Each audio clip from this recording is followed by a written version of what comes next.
नमस्कार दर्शक बंधु। आज जानिबा करेंट लगिले कौन करेंगे। ताल प्रथम देखंतु जदि करंट लगे गोटे काठ साहाय्य स्विच टाक बंद करंतु।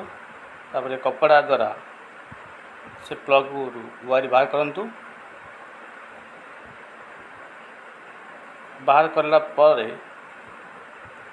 जहाँ को करंट लगी प्रथम चेक करंतु तांकर निश्वास प्रश्वास जाउछि कि ना।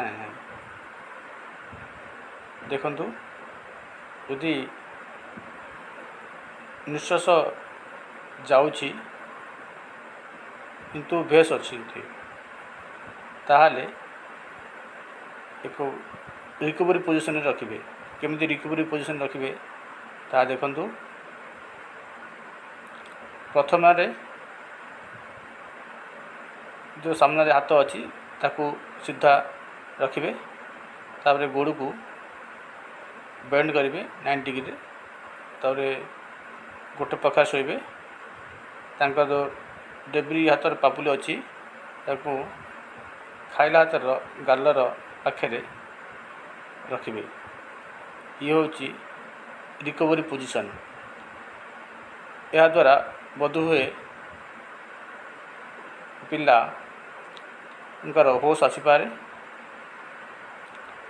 जदि तांकर होश नाई किंतु तांकर स्पंदन भी जना पड़ूना ताहले आम पार्टी द्वारा फुंकिवा पवन।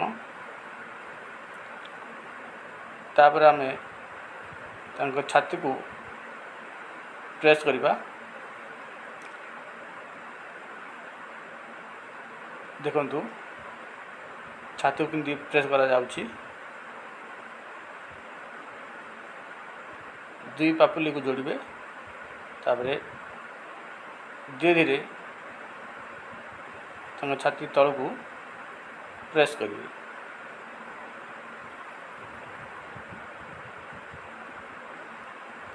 यह हूँ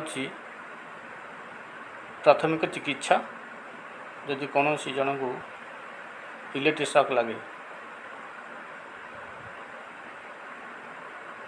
तब देखंतु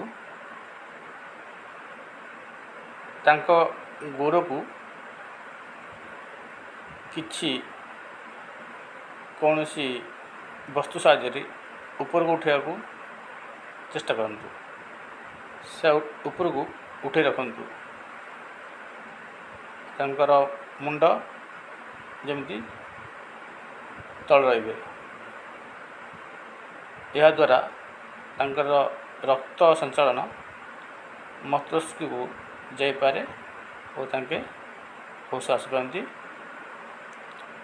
तापर हठात एम्बुलेंस को फोन करिवे। देखंतु ये हूँ रिकवरी पोजिशन।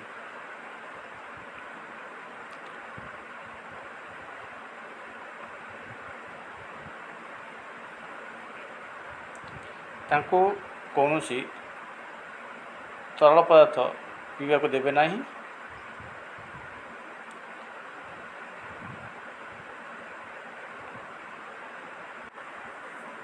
चैनलटा केमिति लागिला कमेंट कर जणेबे और चैनल टी को सब्सक्राइब करेंगे और लाइक भी करेंगे। या द्वारा मु आपण पई अन्य एक एमिति उपकारी चैनल बनवाई सहायक हेब।